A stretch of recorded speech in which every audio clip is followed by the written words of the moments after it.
अपने पसंदीदा शो के फुल एपिसोड देखने के लिए अभी डाउनलोड करें दंगल प्ले ऐप।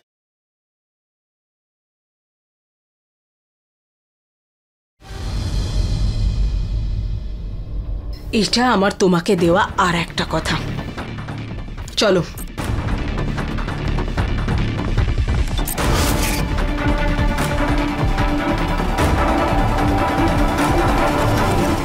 এক মিনিট ললিতা।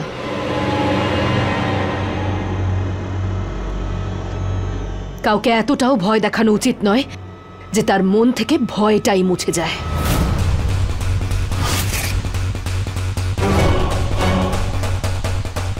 আমি যেমন সরল সাদাসিধে শালুর মা, তেমনি কুস্তিবীর বুলবুলেরও মা আমি।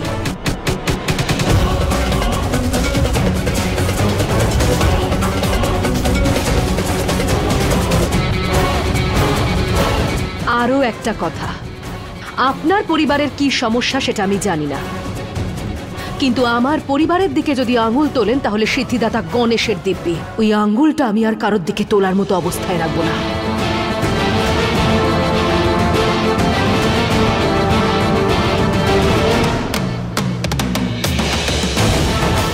কারোর দিকে অভিযোগের আঙুল তোলার আগে একবার নিজেকেও ভালো করে দেখা উচিত। আপনার ছেলেরা তার বাবার গায়ে হাত তোলে, তাকে ধাক্কা মারে, তার সাথে অসভ্যতামি করে। অবশ্য এতে ওদের কোনো দোষ নেই, এতে সব দোষ আপনার, আপনার শিক্ষাতেই গলদ আছে। আমি মানছি যে সন্তানদের মঙ্গল মায়ের থেকে বেশি আর কেউ চাইতে পারে না, কিন্তু সন্তানদের জীবনে বাবার ছত্রছায়ারও প্রয়োজন আছে।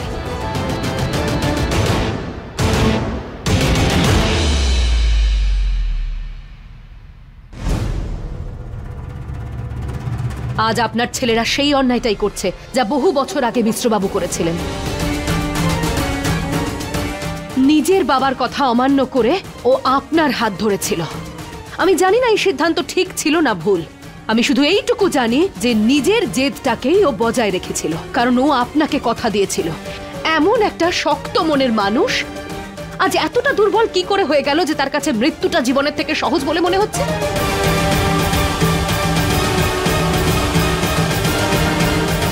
এই সব কিছুর জন্য দায়ী আপনি। রঞ্জু মিশ্র, মুখ সামলে কথা বলো, না হলে আমার থেকে খারাপ কেউ হবে না।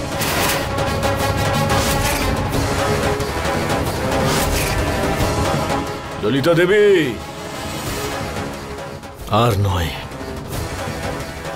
অনেক হয়ে গেছে ললিতা। তুমি ধরে নিতে পারো তোমার আর আমার সম্পর্ক এখানেই শেষ।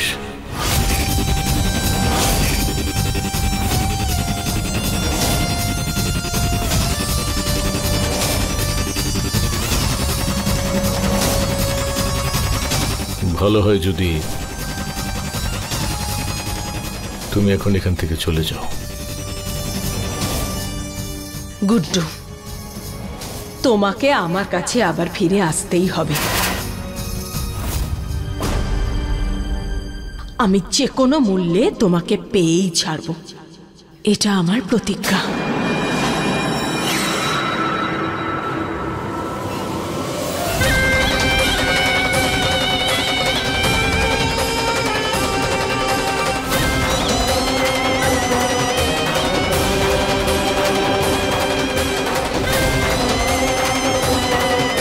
চল নাকি বিকি।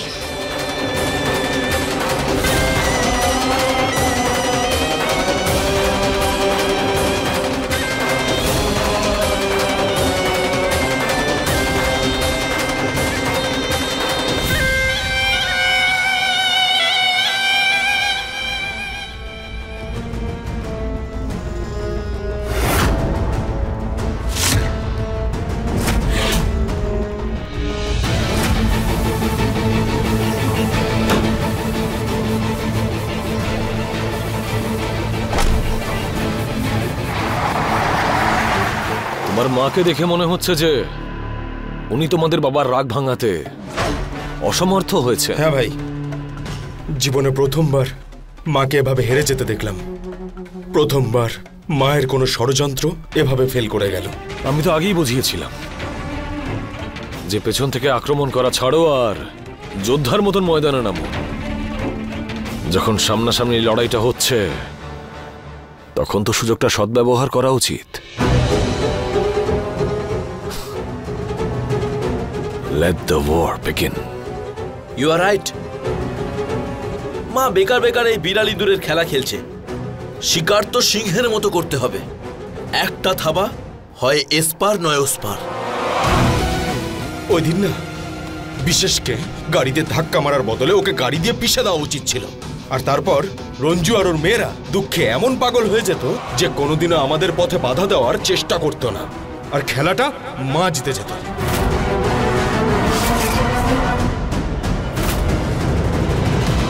তো তার মানে তোমরাই করিয়েছো বিশেষ জামাইবাবুর অ্যাক্সিডেন্ট?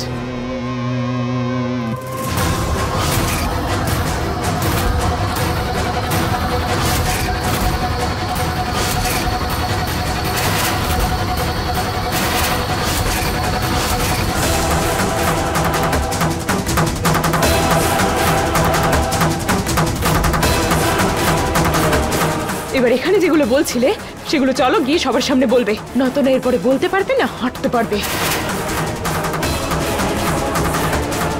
তোমাদের কি মনে হয় এই বন্দুক চালানোর অধিকার আমার রয়েছে?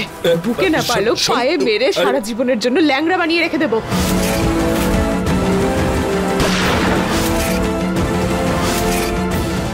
বডিগার্ড, তোমার কি মাথা খারাপ হয়ে গেছে নাকি? হ্যাঁ হয়েছে, আমার মাথা খারাপ। আমার দিদির সুখের জীবনে যদি কেউ নাক গলায় তখন আমার মাথা খারাপ হয়, আর যখন আমার মাথা খারাপ হয় না তখন কারণ না কারো দুঃসময় তো চলেই। এই কথাটা মনে রেখো। তোমরা দুজন এখন এখানে কেন দাঁড়িয়ে আছো? চলো। আরে আমার কথাটা লাকি, চুপচাপ চলো, নয়তো গুলি চালাবো। বুলবুল, চলো বন্দুকটা নিচে নাও। চলো বলছি, চলো চলো।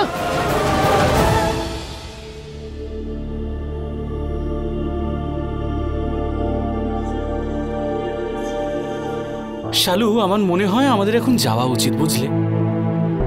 আসলে আমরা তাড়াহুড়োয় কাউকে কিছু না বলে চলে এসেছি। বাড়িতে সবাই চিন্তা করবে।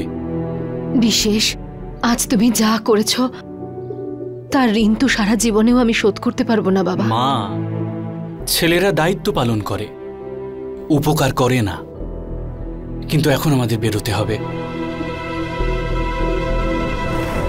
ঠিক আছে, অষ্টমঙ্গলার দিন কিন্তু সময় চলে এসো। মাকে কি করে বলি? এখনো গৃহপ্রবেশই হয়নি, তাহলে বাকি নিয়ম কি করে হবে? এখন এই পরিস্থিতিতে কিছু বলাটাও ঠিক হবে না।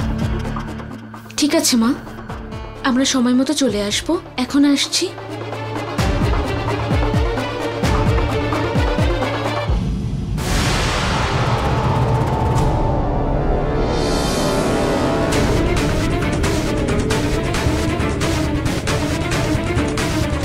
চলো ভেতরে, চলো বলো।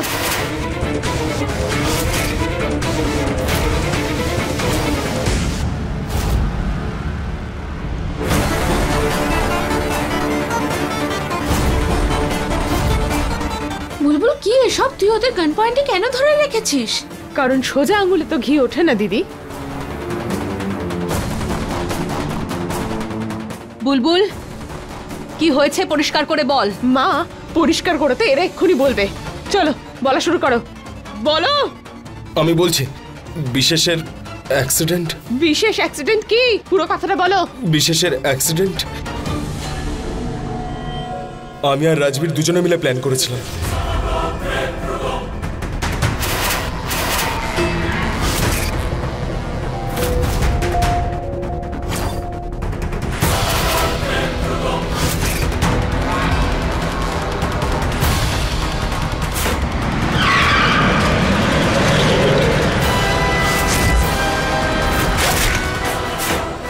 আমরা শুধু বিশেষকে আঘাত করতে চাইছিলাম, ওকে প্রাণে মারার ইচ্ছা আমাদের ছিল না।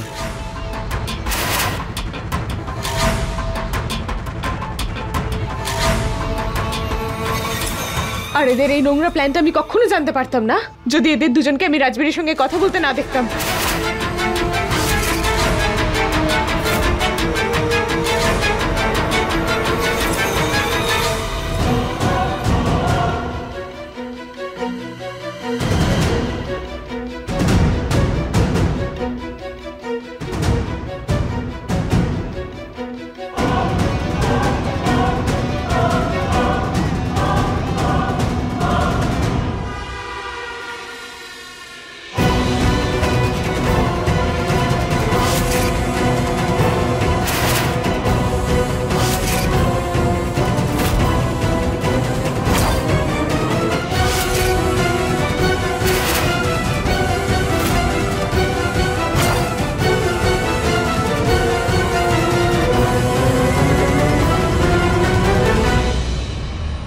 তোদের দুজনের গায়ে হাত তোলা মানে নিজেই নিজের হাতকে নোংরা করা আর নিজেকে অপমান করা।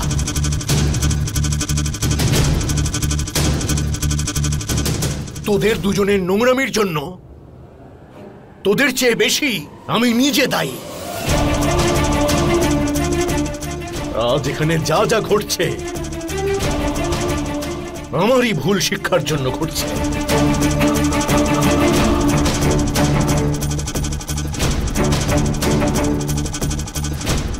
হে ঈশ্বর, আর কি কি দেখার বাকি ছিল, আর কত অপমানিত হতে হবে আমাকে।